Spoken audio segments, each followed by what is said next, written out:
The road looks normal, the stop feels routine, the officer's tone sounds calm, almost casual. And yet, right in the middle of what seems like a simple interaction, there's a tiny shift most drivers completely miss.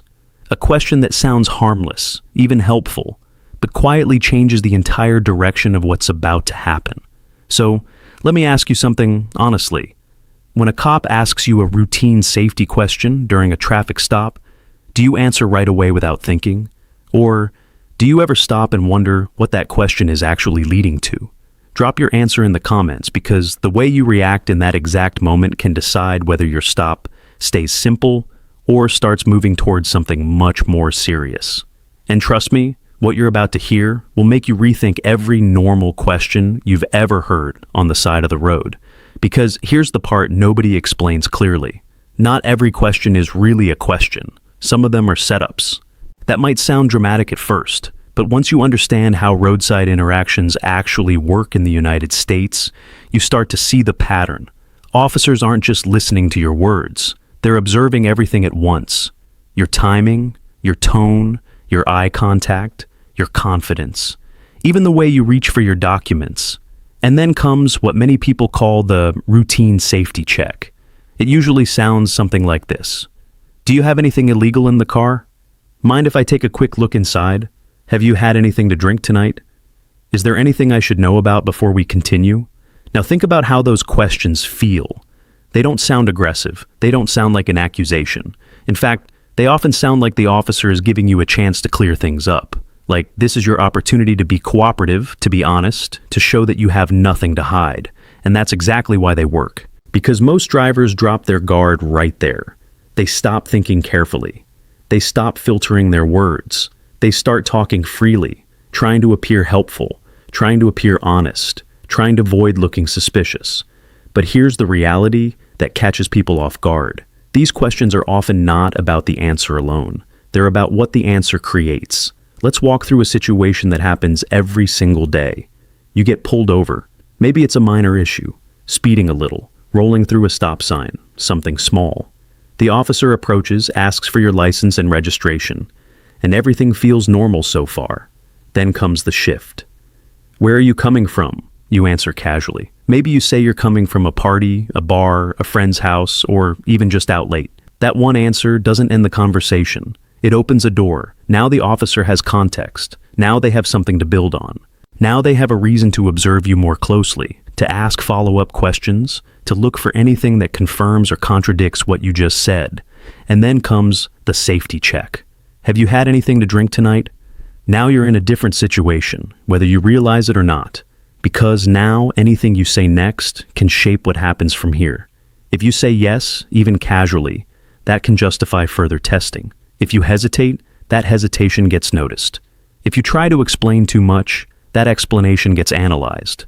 And if your answers don't line up perfectly later, that inconsistency doesn't just disappear. It gets written down. It gets remembered. This is where people make a critical mistake. They believe that being open and talkative will make the situation smoother. Sometimes it does. But sometimes it gives the officer exactly what they need to legally go further. And that's the part nobody warns you about. It's not about being guilty or innocent. It's about how information is collected and used. Because once certain details are on record, they don't just vanish. They can be used to justify a search. They can be used to support probable cause. They can be used in a report. And in some cases, they can come back in court in ways you never expected. Now here's where things get even more interesting. Many of these questions are not legally required for you to answer. You are required to provide identification. You are required to comply with lawful orders. But open-ended questions about your activities, your destination, or what you've been doing are often voluntary. And yet, almost nobody treats them that way. Why? Because of pressure. Because of the environment. Because of that subtle feeling that if you don't answer, you'll look suspicious. But think about it for a second. Is calmly choosing not to answer the same as acting suspicious? Not at all. The difference is in how you do it. There's a way to handle this moment that keeps things calm, respectful, and controlled, without putting yourself in a position where your own words create problems. And this is where that one simple line becomes incredibly powerful. Instead of getting pulled into a long explanation, Instead of trying to sound convincing, instead of accidentally saying something that can be misinterpreted later, you can respond calmly and clearly.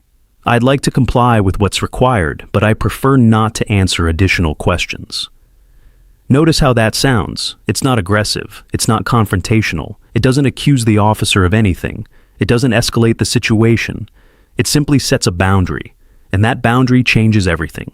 Because now, instead of giving the officer a stream of information to work with, you've limited the interaction to what is legally necessary. Now, here's the part most people don't realize until it's too late. Even a completely honest answer can still create complications. Let's say you say, "I just came from a friend's house." Later, under stress, you say, "I was at a party." Those two things might mean the same thing to you. But on paper, they're different. And small differences like that can be used to question your consistency.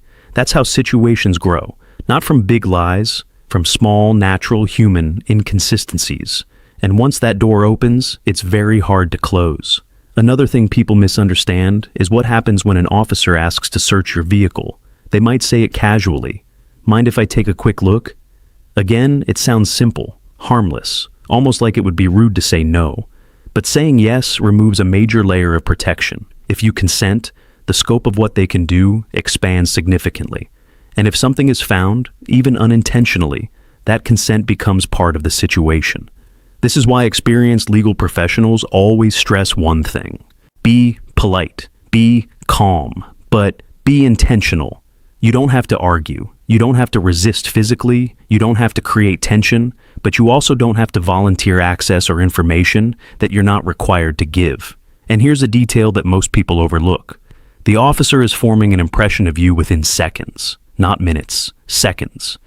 That impression isn't just about what you say, it's about how controlled you are, how consistent you are, how predictable your behavior is. When someone talks too much, changes details, or tries to over-explain, it creates unpredictability. When someone stays calm, provides required information, and avoids unnecessary conversation, it creates clarity. And clarity often leads to a simpler outcome. Now let me be very clear about something, because this is important. None of this guarantees that a situation won't escalate. An officer can still ask you to step out of the vehicle. They can still observe. They can still take their time. That's part of the process. Your goal is not to control the officer. Your goal is to control your own role in the situation. That's the only part you actually have power over. And when you understand that, everything starts to make more sense. The stop becomes less emotional, less reactive, more strategic. You stop seeing it as a conversation you need to win, and start seeing it as a situation you need to manage carefully. Because the biggest risk isn't always what you did before the stop, it's what you say during it. And once you see how quickly a routine safety check can turn into something much bigger, you realize why that one calm, simple sentence matters so much.